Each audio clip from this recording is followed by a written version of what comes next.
Hello bachon, let's read the question. The question says directions are given as in the following question. A statement of assertion, that means A, is followed by a corresponding statement of reason, that means R. Of the following statements, choose the correct one. Option A is both A and R are correct and R is the correct explanation of A. Option B is both A and R are correct and R is not the correct explanation of A. Option C is A is correct and R is incorrect. Option D is A is incorrect and R is correct. Assertion is given as on going down the group 13, inert pair effect increases, and reason is given as on going down the group, there is poor shielding effect of the intervening d and f orbitals. Due to this, the effective nuclear charge increases, which holds ns electrons tightly. So first of all, let us check the key concept of the question. In this key concept, we will understand what is inert pair effect. Inert pair effect होता है the non-participation of ns2 electrons of outer orbital in bonding is known as inert pair effect. मतलब क्या है? मतलब ये है कि एक एग्जांपल से लेते हैं कि जैसे कि अगर हम बोरोन फैमिली की बात करें, बोरोन की अगर हम बात करें तो बोरोन का इलेक्ट्रॉनिक कॉन्फ़िगरेशन होता है 1s2 2s2 2p1. तो नॉर्मली इसमें ये जो तीन इलेक्ट्रॉन्स हैं they should participate in the bonding और तीन कोवेलेंट बॉन्ड जो है इसके बनने चाहिए.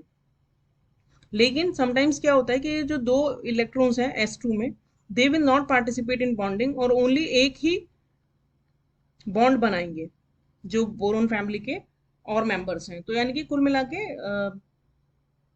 यानी कि due to this inert pair जो बोरोन फैमिली है it can show two types of oxidation state, +3 जब सारे तीनों इलेक्ट्रॉन पार्टिसिपेट करेंगे बॉन्डिंग में और +1 जब इनर्ट पेयर इफेक्ट. अब हम इस क्वेश्चन का अगर कंप्लीट सॉल्यूशन देखें तो हमें ये तो पता चल गया कि इनर्ट पेयर इफेक्ट क्या होता है, लेकिन how it changes in a group. तो अगर हम बोरोन वाली फैमिली की बात करें तो बोरोन, एल्यूमिनियम, गैलियम, इंडियम और थैलियम ये ग्रुप होता है.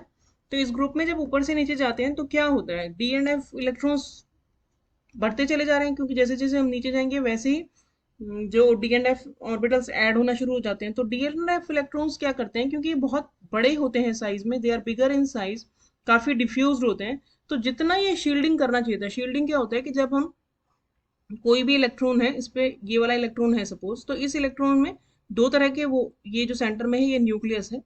तो जो ये इलेक्ट्रॉन है इसको न्यूक्लियस तो अपनी तरफ अट्रैक्ट करेगा, लेकिन जो ये इलेक्ट्रॉन्स हैं जो अंदर की तरफ प्रेजेंट है ये इस इलेक्ट्रॉन को रिपेल करेंगे.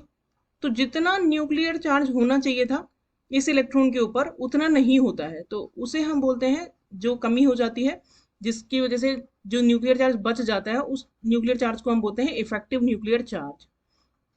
तो जैसे जैसे number of electrons inner orbitals में बढ़ते जाएंगे वैसे वैसे रिपेलिंग बढ़ती चली जाएगी, और अगर रिपेलिंग बढ़ती जाएगी तो इफेक्टिव न्यूक्लियर चार्ज जो है वो कम होता चला जाएगा जैसे जैसे नंबर ऑफ इलेक्ट्रॉन्स बढ़ेंगे. लेकिन क्या होता है, ऐसा होना चाहिए था रेगुलरली, लेकिन क्या होता है कि जैसे हम डाउन द ग्रुप जाते हैं डी एंड एफ इलेक्ट्रॉन्स बड़े हो जाते हैं, बढ़ते चले जाते हैं, ज्यादा हो जाते हैं, और ये क्योंकि बिगर होते हैं साइज में इसलिए ये इतनी शील्डिंग नहीं कर पाते हैं जितनी हमें एक्सपेक्टेड होती है. यानी कि इनकी शील्डिंग जो है वो पुअर शील्डिंग होती है. तो पुअर शील्डिंग की वजह से इनका जो न्यूक्लियस को शील्ड करना था या न्यूक्लियस का जो अट्रैक्शन था उसको कम करना था वो कम हो जाता है.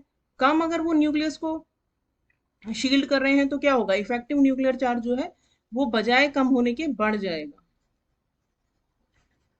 तो अगर न्यूक्लियर चार्ज बढ़ जाएगा तो जो ns2 इलेक्ट्रॉन्स होते हैं वो ज्यादा टाइटली हेल्ड हो जाते हैं टुवर्ड्स द न्यूक्लियस, और वो ज्यादा टाइटली हेल्ड हो जाते हैं तो वो जो है बॉन्डिंग में पार्टिसिपेट नहीं कर पाते.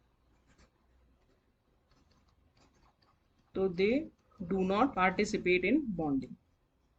तो यानी कि जब हम डाउन द ग्रुप जाएंगे तो इनर्ट पेयर इफेक्ट बढ़ेगा due to the poor shielding of D and F electron.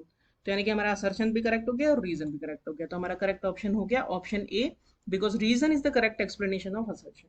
Hope you understood the solution well. Thank you.